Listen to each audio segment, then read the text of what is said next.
How in the world are you? Mike here, Mike's Pressure Washing, Trenton, Ohio. I am here in Middletown, Ohio for stop number 1. This is stop 1 of 5. One-story home that wraps around, has a couple of bump outs, and a detached garage. Nothing too terribly dirty, but probably has never been cleaned. All right, this is for my friend Joe Deary. Here we go, stone cold. One turn, baby. A little bit cold this morning. I think it was like 37 when I got up or something. I don't know. The coldest that I have ever worked in, I think, was 35 degrees. You really just have to push through. I mean, the customer calls, they want their house washed. They aren't so much concerned about the elements. You just have to do what you have to do. Joe Deary took the day off. Wind must be blowing or something. Whatever, Joe. On a more serious note, I tend to work on the bad weather days. That's when I want to take a day off. I want the sun to be shining. Not that I'm ever going to take a day off.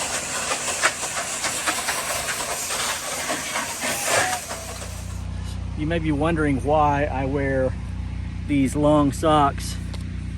Aren't they pretty? 3 reasons. 1, because they're warm. 2, when I'm doing foundation work like this, keeps debris and stuff from getting all over my legs. And then thirdly, I get more jobs from my legs than anything else.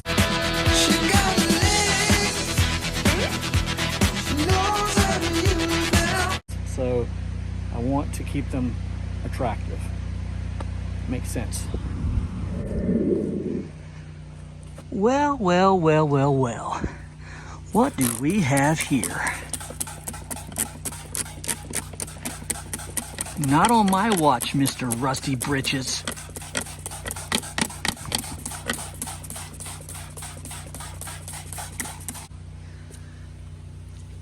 Be gone from me.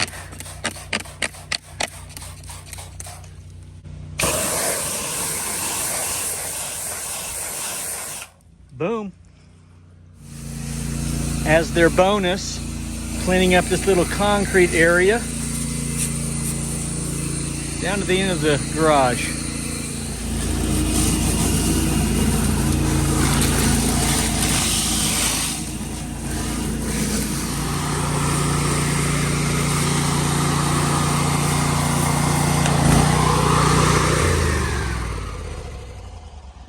All right, that's it for job number 1. We'll wrap up and go to job number 2. Don't go anywhere.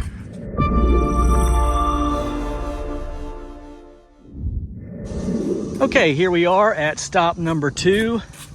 I am in Springboro, Ohio, and I will be washing all the concrete for Miss Wanda today.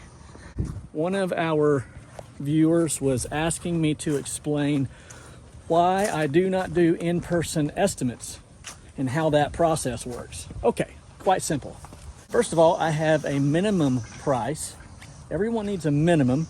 If you don't, people will take advantage of you. Also, a minimum price tends to scare off people who you don't really want as your customers. I hope that wasn't arrogant. I don't mean for it to be.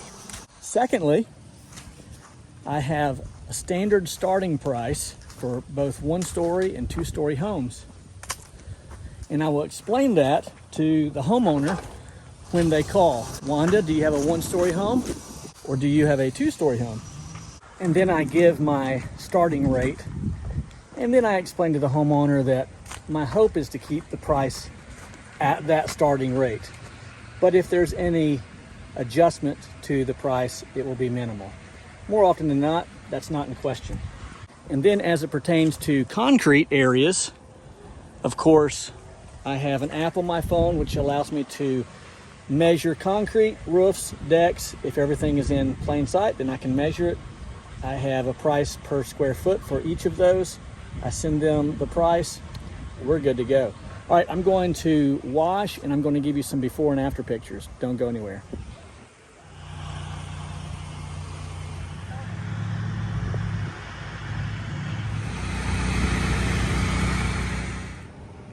Off to the next one.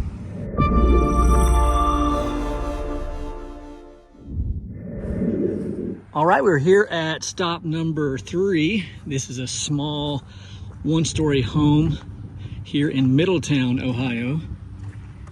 I was blessed to wash this home probably 3, maybe 4 years ago. The dear lady who lived here then has passed away. Her daughter now has the home. And she said, Mike, Mom really liked you. And that blessed me.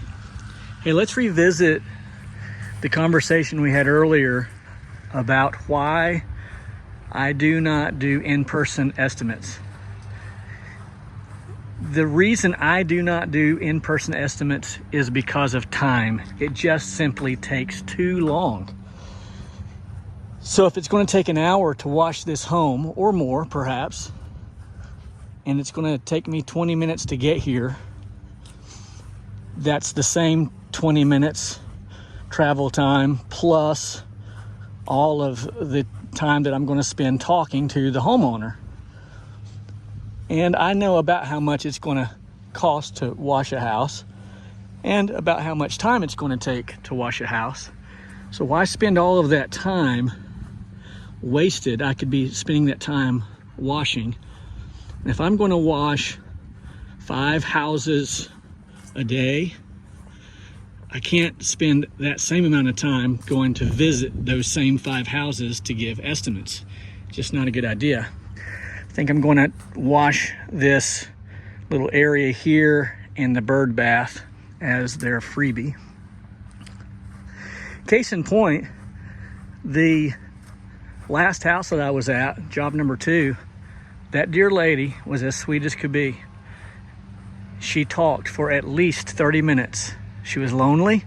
Her husband passed away, and it was convenient to talk to me, and I'm glad to offer that time. I don't begrudge that in any way, but that has to be taken in consideration when bidding an estimate and washing a house. All of that time has to be taken in consideration. All right, stop number 4. Let's do this.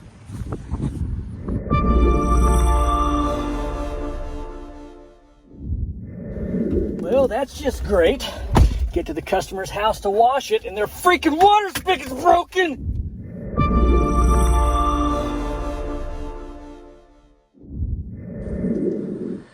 So I get to stop number 4 and they do not have water. In fact, they do not even have a water spigot. So maybe I should do more in-person estimates. Or maybe I should just ask better questions. Nonetheless, that's not going to happen. I'll have to figure out some way to get water there. Then my house wash for number 5, they called, said there's been an emergency. They need to reschedule to next Thursday. So I'm off work a little bit early, which is nice. However, I didn't make budget like I wanted to. So it just goes to show that they just can't teach all of these things. You just never really know what's going to happen. So what am I going to do for the rest of the day? I'm going to do what I would normally do at the end of my last wash every day. I'm going to rinse my downstream injector. I'm going to rinse my roof pump, and then I'm going to clean the entire rig one more time. It's a mess. All right. Hey, thanks for watching. Be sure to like, subscribe, hit the bell tab if you'd like to be alerted of sweetheart. Bye-bye. My daughter, she's leaving. Ooh. I hate when she scrapes the front of the freaking car on the curb. And hit the bell tab if you'd like to be alerted to future videos. You know the drill. Hey, thanks for watching. Mike's Pressure Washing, Trenton, Ohio. Wash on.